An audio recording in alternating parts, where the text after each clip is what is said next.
Hay tragedias que marcan un antes y un después. Y la de Hillsborough, bueno, esa no solo cambió el fútbol para siempre. No fue únicamente por la terrible pérdida de vidas, sino porque sacó a la luz algo muy oscuro: cómo una sociedad podía llegar a ver y a tratar a su propia gente. Y para empezar a entender todo esto, vamos a hacerlo con una pregunta que, a ver, puede sonar un poco rara. Quienes jugaron al mítico PC Fútbol en los 90 recordarán esto. El juego te obligaba, sí o sí, a instalar asientos en tu estadio. ¿Por qué? Bueno, la respuesta a esa pregunta, que parece una tontería de un videojuego, nos mete de lleno en una historia muy real y muy trágica sobre seguridad. Para encontrar esa respuesta, tenemos que hacer un viaje en el tiempo. Nos vamos a la Gran Bretaña de los años 80, una década marcada por un pánico social, casi una histeria colectiva, centrada en una figura muy concreta: el hooligan. Fijaos, en apenas un mes, en mayo de 1985, ocurrieron dos desastres que lo cambiaron todo. Primero, en Bradford, 56 personas mueren en un incendio porque las salidas de emergencia estaban cerradas, un fallo de infraestructura clarísimo. Y solo unos días después, la tragedia de Heysel, 39 muertos en una avalancha. Y aquí la culpa se le echó directamente a los hooligans. Dos tragedias, dos causas, pero, y esto es clave, la narrativa oficial, la que contaron los medios y el gobierno, decidió centrarse solo en una: la violencia de los aficionados. Y claro, la respuesta política fue brutal. El hooliganismo dejó de ser visto como un problema social, algo que había que entender y atajar desde la raíz. No, se convirtió en un enemigo público número uno, al que había que aplastar.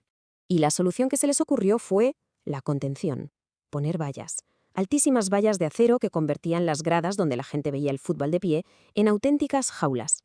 Y aquí está el error de base, el fallo garrafal de todo el planteamiento. El objetivo ya no era proteger a los aficionados, no era su seguridad. Era encerrar a la amenaza. Y con este panorama, con estadios convertidos en jaulas, llegamos a ese día, el 15 de abril de 1989, en Sheffield. Semifinal de la FA Cup, Liverpool contra Nottingham Forest. El desastre empezó a fraguarse mucho antes del pitido inicial, fuera del estadio. En los accesos a la grada del Eppings Lane, la zona destinada a los miles de aficionados del Liverpool. La gestión policial fue un caos y se empezó a formar un cuello de botella, una masa de gente cada vez más y más compacta y peligrosa. Para aliviar esa presión exterior, la policía tomó una decisión que sería absolutamente fatal. Dieron la orden de abrir una de las puertas de salida, la puerta C. ¿El problema? Esa puerta canalizó a miles de personas directamente por un túnel estrechísimo que desembocaba en unas gradas centrales que ya estaban abarrotadas. Lo que pasó a continuación fue una auténtica pesadilla. Esa marea humana que entró de golpe aplastó a cientos de personas contra las vallas de acero del fondo. Y lo más terrible es que la policía, que veía todo aquello, lo interpretó a través de su lente, la del pánico al hooligan. Pensaron que era una invasión de campo, no gente muriendo asfixiada. 96. Es el número de hombres, mujeres y niños que perdieron la vida ese día. Pero la tragedia no acabó ahí. De hecho, casi se podría decir que empezó otra. Porque lo que vino después no fue una asunción de responsabilidades, no hubo autocrítica por parte de las autoridades. Hubo algo mucho peor, una campaña perfectamente orquestada para culpar a las propias víctimas. Y en esta comparativa se ve clarísimo, es brutal el contraste. A un lado, la historia oficial, la mentira que se vendió desde el minuto uno, hooligans borrachos sin entrada a que reventaron las puertas. Al otro lado, la verdad que costó casi 30 años sacar a la luz. Un fallo policial catastrófico y un estadio que era una trampa mortal. La historia oficial hablaba de violencia, la verdad, de gente desesperada intentando ayudarse mientras moría. Pero es que, ojo, esto no fue un simple error de juicio o una mala gestión de la comunicación. Fue un encubrimiento en toda regla. Una operación institucional para protegerse. Se manipularon declaraciones de la policía para borrar cualquier crítica a los mandos. Se filtraron mentiras a la prensa, lo que llevó a titulares absolutamente infames.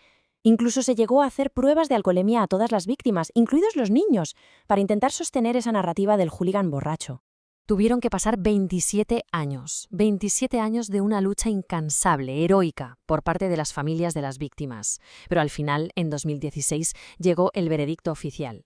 Las 96 personas fueron asesinadas ilegalmente, y los aficionados, por supuesto, quedaron completamente exonerados de toda culpa. Esta verdad judicial tardó en llegar, pero ya mucho antes, en 1990, un informe, el informe Taylor, había puesto las cartas sobre la mesa. Su conclusión fue demoledora y básicamente confirmaba lo que ya se sabía. Todo el sistema de seguridad en los estadios de fútbol estaba podrido desde la base. Era un error de concepto. Y el informe Taylor no se anduvo con chiquitas. Sus recomendaciones fueron una auténtica revolución y además no eran sugerencias, eran órdenes. Se acabaron las vallas. Todos los estadios de primer nivel obligados a tener asientos para todo el mundo. Se exigieron mejoras en accesos, salidas, evacuaciones y se impuso la vigilancia por cámaras para gestionar multitudes, no para espiar a un enemigo. Fue un cambio de paradigma total. Y con esto volvemos a la pregunta del principio. ¿Por qué el PC Fútbol te obligaba a poner asientos? Pues por esto. Porque el videojuego simplemente estaba reflejando la nueva realidad. La era de ver el fútbol de pie, aplastados en gradas viejas y detrás de vallas, se había acabado. Los estadios tuvieron que modernizarse por ley, por una ley que nació de una tragedia. Vale, perfecto. Los estadios ahora eran mucho más seguros. El gobierno se colgó la medalla declarando la victoria en su guerra contra el hooligan. Pero, ¿de verdad se había acabado el problema? ¿Había desaparecido ese enemigo? Pues todo apunta a que no. El problema no se esfumó, simplemente mutó. Se movió. Como ya no se podía liar dentro de los estadios, la violencia se trasladó fuera. Y lo que eran peleas entre aficiones de clubes evolucionó a un hooliganismo más nacionalista. Los incidentes graves con los hinchas ingleses siguieron ocurriendo en torneos internacionales durante años, en el 90, en el 98 y hasta en fechas tan recientes como 2016. Y este cántico de los ultras ingleses a la policía francesa durante la Eurocopa de 2016 es muy revelador. Por favor, no me lleves a casa. ¿Dónde está el ISIS? Es como si dijeran, que ya no somos nosotros el enemigo público número 1, hay otros peores. Es una forma retorcida de autolegitimarse, de sentir que lo suyo ya no es para tanto. Al final, la historia de Hillsborough nos deja una lección terrible pero necesaria. Cuando nos obsesionamos con un enemigo abstracto, corremos el riesgo de no ver los verdaderos problemas, las infraestructuras que fallan, las instituciones que no funcionan, los prejuicios que matan. Identificar mal al enemigo puede ser mucho más peligroso que el enemigo mismo. Y esto, claro, nos lleva a una pregunta inevitable.